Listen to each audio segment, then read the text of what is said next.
Welcome to Building Families with 𝐁𝐮𝐢𝐥𝐝𝐢𝐧𝐠. Today I'm joined by a phenomenal in intellect, and her name is Dr. Nikki. I'm going to allow her an opportunity for her to introduce herself. Today we're going to be talking about mental health. We're going to be talking about women and men's emotional well-being. We all know that in Botswana, GBV is high. I think GBV is high worldwide. So I think with our conversation, we'll be able to learn different kind of techniques that people can follow. Welcome to Building Families, Dr. Nikki. Hey, thank you. Thank you. Yes. Good to be here. Yes, 100%. Who is Dr. Nikki? Well, that's a simple question, but very complex, right? I'm multi-layered, but for simplification, I'm from Dallas, Texas. I'm from the U.S. I currently live in South Africa, and as a therapist, I specialize in anxiety, depression, trauma. And a lot of emphasis on trauma. As a combat vet who suffered through PTSD myself due to complications from war, I found it important to center and ground myself. And now I do the work in helping others when they experience feeling hopeless and their own personal struggles. Yeah. Thank you so much. Yeah. I feel very humbled and very honored for you to be here with us tonight. You mentioned something with all the characteristics of the things that you were mentioning. I got struck by the PTSD. I feel like a lot of people don't understand what it is, don't understand the seriousness of it. I feel like people go through different types of episodes, different types of panic attacks, and we never really associate it to PTSD. Right. Can you please enlighten Botswana when we're talking about PTSD, what is it? Right. So PTSD, to make it very plain for everyone to understand, is one, it's not just for people who served in combat, who served in the war. Yes. Right. It's a trauma that's experienced when you have felt like you were at risk of losing your life, or even seeing others at risk of losing their lives. Right. It's an internalized process where the brain then associates the trauma and you experience the anxiety, the depression. It's something that stays with you. Can you get through it? Of course, you can work through those things, but to be able to identify the signs and the symptoms of PTSD is very important in the healing process. So you're basically saying, can I go through PTSD if I've been violated, if I've been emotionally abused by my husband, by my partner? Yes. Also, those children can experience PTSD because they witness you go through trauma, that's associated with gender-based violence. Yeah, I think I understand you, but for a layman who's at home, who really wants to understand, because we're not obviously speaking Setswana, I'd be mixing languages. Yeah. For a layman at home, how can we really explain it better, and what would we say are the symptoms? Like if somebody's watching at home and we're talking about PTSD, what would we say some of those symptoms are? Sleep, insomnia, inability to sleep. You start seeing patterns of maybe 3-4 hours of sleep a night or whatever. Don't normalize that, because it's not really normal behavior for us to only sleep a few hours a night. Nightmares, right? Panic attacks.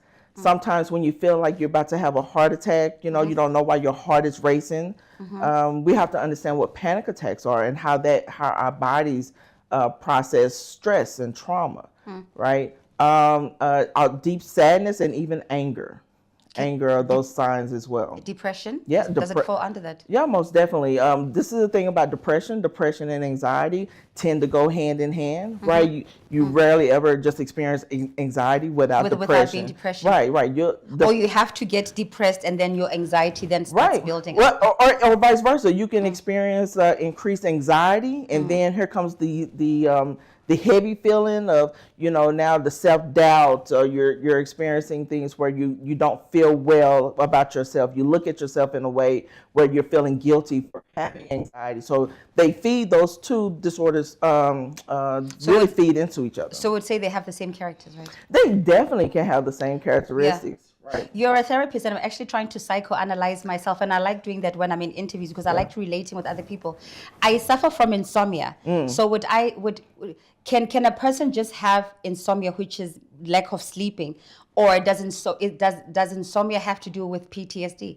Okay, that's a good question. Insomnia can be due to medical reasons also. Such as? Such as, let's say if you're dealing with you're dealing with menopause. Women that suffer from menopause can definitely deal with insomnia because there's a hormonal imbalance. Oh, okay. Right. So, but to go back to the PTSD, whenever you experience a very traumatic event and your brain won't shut off at night, right? You're trying to sleep, but then your brain is thinking at the most random hours, 3 a.m., all of a sudden you're starting to think about things, right? It's because you're not in a space where you're able to just be at rest and at peace. There's things that's unresolved that you need to work through that allows you to be able to sleep at night. So why won't your brain switch off when you're going through PTSD? Because you're thinking about those things. So the brain can't say, we'll think about these things tomorrow? Right, no, it's not, so that's a good question. So this is the thing. Most of the times when we suffer from PTSD, we're not trying to think about the things that hurt us or harmed us, right? So you're not trying to think about the trauma. But you're doing what? Avoiding. You're avoiding thinking about what you just witnessed or experienced. So like your mind becomes in a loop. Exactly. So let's say we witnessed something very horrible, whatever. So the brain says, okay, this is too much for me. So then you start thinking about random things, work, or you think about all things except the thing that's negatively affecting you, which is that traumatic event. And that's the thing you have to introspect on. I really get that. And you are then not going to focus on the thing that has harmed you or frightened you. Right. But guess when it comes up. So you keep going around in circles. Exactly. So guess when it comes up? When you're at rest, when you're asleep, when everything is still and everything's quiet, the brain will then take you back to the thing that you don't want to think about, the thing that you don't want to process. It's going to come up whether you want it to or not. Yes. So it's like a woman who has been raped or molested or whatever the situation is, doesn't want to face the fact that she's been molested or abused. So she rather focuses on other things, and that can't shut off her brain. Exactly. All right, let's go for a quick break and we'll jump into it. Guys, I am with Dr. Nikki and we are talking about mental health. We're talking about emotional well-being. We'll be right back.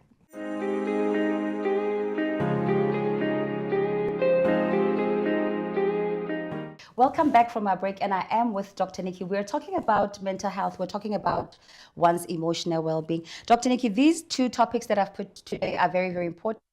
You are from America, you reside in South Africa, but gender-based violence is all over, and looking at South Africa and looking at Botswana as well. But that being said, Dr. Nikki, not to say that I'm trying to justify what perpetrators are doing, but I think perpetrators now have twisted it to such an extent that, every other day in South Africa, young kids as young as 2 years old, 3 years old are protesting and say, don't rape us. You'll be on TikTok and teachers are teaching these young kids to say, there are songs that go with don't play with our private parts. And that is so overwhelming. And I really want us to touch on it because I'm kind of trying to figure out what has gotten men to a point where our kids are now not safe in our schools. Our kids are not safe when they go for school holidays because there's an uncle there, there's a grandfather there, there's a father there, there's a stepfather there. Right. I'm not labeling these people as perpetrators, but in every household, there'll be an uncle who's a perpetrator, there'll be a stepfather, there'll be an uncle, there'll be a brother. Why are men choosing to violate children? From your perspective as a doctor, and as a therapist, I think it's really that's a complex question. Right? It's I know. I agree. I think a lot of it is generational trauma. Right? Let's simplify it. Just say you have a male in the house who was raped and assaulted, and those are things that we don't talk about, is how young boys also experience being molested and being abused and stuff. And then without having proper coping skills, they then become men who repeat the cycle, do the repeat offending because it's not addressed. And then also, we also have to think about the safe spaces that are created for those perpetrators and our families, meaning that no one wants to address that uncle did this. No one wants to talk about dad did this, right? For the simple fact that we internalize their shame, right? Yes. Because this man and our family did this, and I'm internalizing his shame, so therefore I'm protecting his secret because how it reflects and makes me look. Right, and we have to separate ourselves from the perpetrator. Yes, and you'll find that, I'm sorry to use this word, but you'll find that within Black families, I don't know whether our communities, you'll find that an aunt or a relative may know that this person is abusing this child because that person is a breadwinner. Right. Or they don't want to, or there's going to be a perpetrator within the church. Right. And why do people protect perpetrators in our culture? I think a lot of it is how we see ourselves, right? The lack of, think about it. If you think about the most confident person, or if you think of yourself in the most confident way, right? You cannot be shaken. You walk in your purpose, right? There are certain things you will not tolerate, right? Because you will not be shaken. But if you are not secure within yourself, right? If you have a lot of uncertainties, if you're not walking in a space where you feel valued, you have value, then you're more likely to accept any kind of behavior around you, for the simple fact that you don't see yourself more than the situation, right? And so you don't see yourself above the situation? Right. You don't see yourself above the situation. Think about, why would any woman have children whom she loves, who she cares for, grant passes for a man or a woman to harm their children, right? Because I feel less than. I don't see myself as being a protector or a provider, right? My whole existence is tied to this man taking care of me.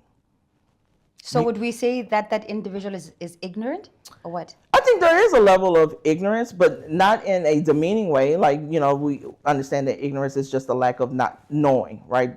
Having the inability to understand, and So if you have children, and I'm gonna be very transparent with you as well. Please. So I also was someone that was molested when I was a little girl.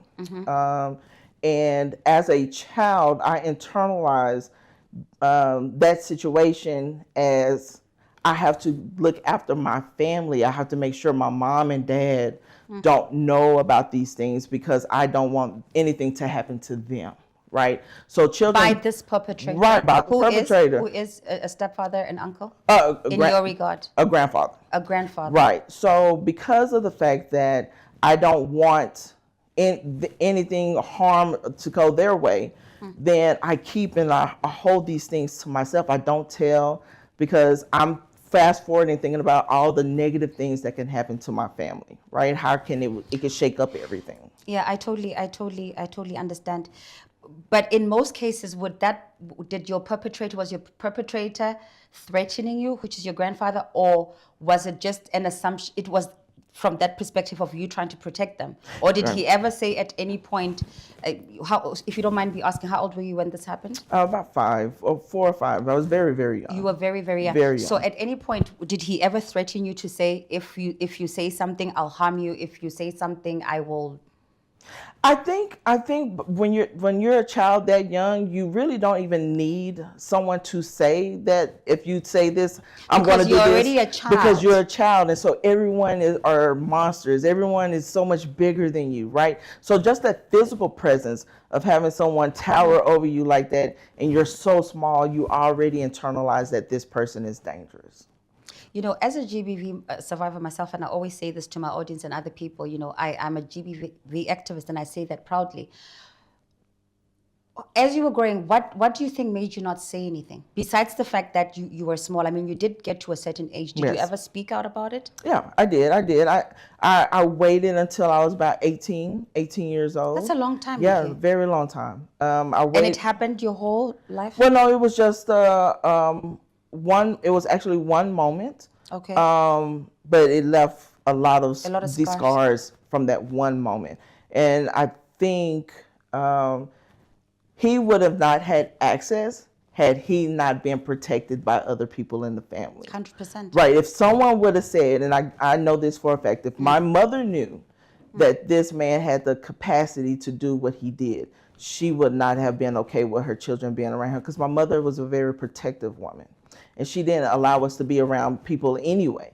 So for her to let her guards down in this one moment, and all it takes is one moment.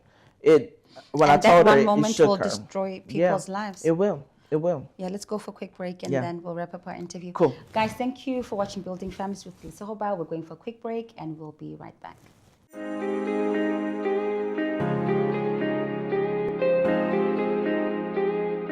Welcome back from our break, and I am talking with Dr. Nikki, and we're talking about one's emotional well-being. We're talking about mental health. We're basically talking about the experiences that we've been through as women. I look at you right now, and I don't see what has happened to you. You know, you went to military. You're a doctor. You know, you're doing other things. You know, soon to do documentaries and Botswana and all of that. Yeah. And it's really, really inspiring. My voice is kind of mellowed down because sometimes I feel like perpetrators usually don't understand what it is that they steal from us as women. And it takes a lot. Right. You know, it takes a lot for you to be Nikki. It takes a lot for me to be 𝐿𝐶𝐻𝐻 and come out on the other side. If there's a young girl or a young boy who's going through something, who's being molested, either way, what do you have to say to that baby right now, if they're watching? That's I know, right? You're getting me in my feels right now. Yes, it's important. What I would say to them is this: you are bigger than your situation. This is not the end, but only the beginning. And what you want and how you see yourself in the future, only you have the power to control that. My narrative is not tied to my perpetrator. My narrative is what I created. Who I am, I tell my story, and it starts with being empowered. You have the capacity to be anything and everything, and trusting yourself. You'll get there. Yeah, but that's really inspiring. There were those dark moments. What do you think kind of roped you out? It's you know, it's easier for us to say it right now, but the viewers at home also need to understand that there's that portion of darkness. I personally feel like there was that portion of darkness, and you have to pull, and it takes a lot of prayer. What was it for you? How did you pull yourself out? What do you think it is? I think, honestly, I had a moment where I talked to God, and I said that I was tired. I was really tired of being who I was and where I was at that moment. Full on surrender. You were tired of being sad. I was not just tired of being sad, tired of being a victim, right? So you have that one moment that you encounter being violated, and then you surround yourself with people who continue some form of violation in your life. And I was like, no, I got tired of being a victim, right? And I introduce myself all the time as a survivor. I never say I'm 𝐿𝐶𝐻𝐻𝐵 the victim. I'm 𝐿𝐶𝐻𝐻𝐵 the survivor. And that's how you get to inspire other people. And so having that moment with God, and I just trust the process. So I dived into therapy like 3 times a week. Right? Did it really help at the beginning? No, absolutely not. This is the thing I need. I'm glad you asked that. This is the thing I need you all to know.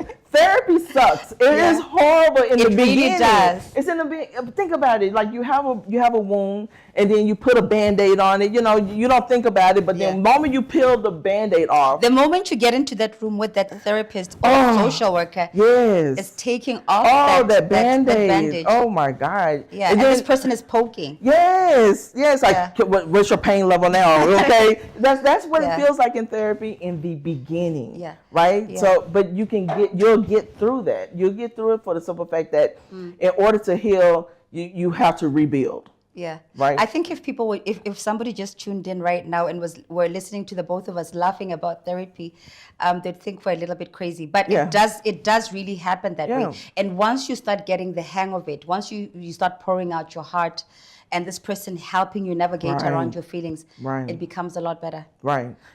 Personal question.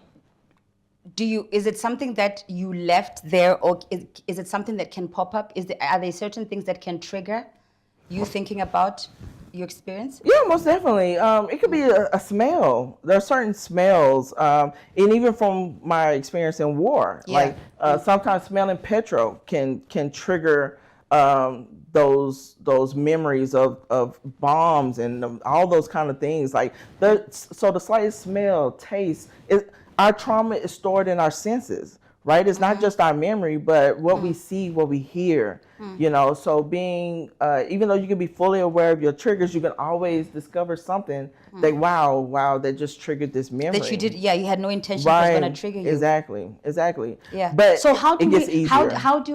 Does it really get easier? It does. I wouldn't be here. I wouldn't be here if it didn't get easier. Right? Yeah. There was a moment where I wanted to take my own life. Yeah. So it definitely gets easier, but you have to be committed to the process. Not rush to the end goal and like, oh, I want to just be better today already. No, you got to get through the process. Yeah. I think the biggest thing for me was you get stuck in this loop to say, why me? Right. So if you keep saying, why me, year after year, why me? So I'd like to encourage people to kind of think on the wavelength of saying, look, this person violated me, this person abused me. And it's the acceptance to say, how can I turn this situation into light? Do you understand? Yes. For the viewers at home, because if somebody violates you and then you get stuck in the darkness, it can really take your life away. Right. So it's the acceptance and saying, look, this is my situation, so how can I help the next person? And I think this is how my healing journey works better. Right. By having these kind of conversations, by having workshops, by giving people this kind of information. Right. You know what? I'm glad you said that. As a social worker, I tell my students, I said, the worse your life was, the better you are as a social worker, because you know how to get through the trenches. You know how to get through the things that you've gone through to help other people who were in the same place as you. So I utilize everything that I've ever been through, good, bad, and the ugly, and I use it in my practice. I use it in education. Right. One of the things that I grew up in the church, one of the things that's more profound to me is that sharing your testimony. You just never know who you're helping and who you'll be a part of their journey without even knowing it, because you 100%. shared your life, right? And your ability to be a victor. So yeah, it's important. 100%. We're beautiful people. Girl, okay? You ain't gotta tell me twice. Yes. You know what? Anybody who can survive trauma, who can survive gender-based violence, abuse, being molested, I think we're strong-minded people. And I wish that there are people that are watching, that are seeing Aniki, that are seeing 𝐿'sego, and they can get inspired to become better versions of themselves. Yeah. Where can people find you? You can find me on my handles, the Doc Nikki on YouTube, and also Seeking Doc Nikki on TikTok. And that's Doc DOCNIKI, Doc Nikki.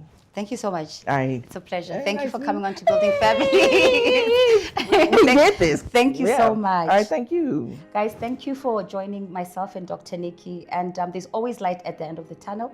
We'll see you again, same time and same place. Yeah.